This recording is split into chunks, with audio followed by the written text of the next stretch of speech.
Dan pemirsa, kita akan menuju informasi lainnya. Hasil audit Kejaksaan Negeri Lok Sumawe terhadap kerugian negara yang disebabkan kasus dugaan korupsi PT Rumah Sakit Arun mencapai 43 miliar rupiah.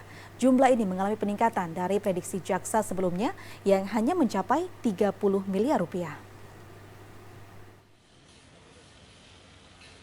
Hasil audit kerugian negara dari kasus dugaan tindak pidana korupsi di PT Rumah Sakit Arun ditetapkan mencapai 43 miliar rupiah. Hal tersebut disampaikan oleh pihak Kejaksaan Negeri Lok Sumawe. Dari hasil penghitungan ulang serta temuan dari audit yang dilakukan, angka tersebut meningkat dari prediksi jaksa sebelumnya, yaitu negara mengalami kerugian hingga 30 miliar rupiah. Selain telah menetapkan jumlah kerugian negara, pihak kejaksaan juga telah memeriksa belasan saksi terkait kasus tersebut. Pihak kejaksaan juga telah mengantongi sejumlah identitas yang berpotensi besar menjadi pelaku utama dan akan segera diamankan oleh petugas. Kepala Kejari Lok Sumawe lalu Saifuddin meminta dukungan dan kerjasama semua pihak agar proses hukum bisa berjalan cepat tanpa ada kendala.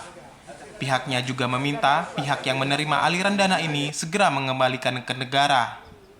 Saya menghimbau kembali secara tegas kepada para pihak yang ikut menikmati hasil tindak pidana korupsi pada PT Rumah Sakit Arun Lok Sumawe untuk sesegera mungkin dengan kesadaran sendiri menyerahkan kepada penyidik, jaksa penyidik Kejaksaan Negeri Lok Sumawe, baik berupa uang, barang bergerak maupun tidak bergerak, atau logam mulia yang punya nilai ekonomis, supaya kita lakukan penyitaan yang nantinya akan diperhitungkan untuk pengembalian kerugian keuangan.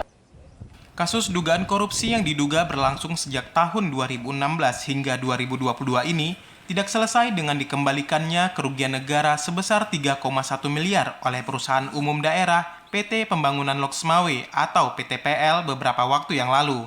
Uang ini akan menjadi bukti keseriusan aparat penegak hukum menangani kasus ini.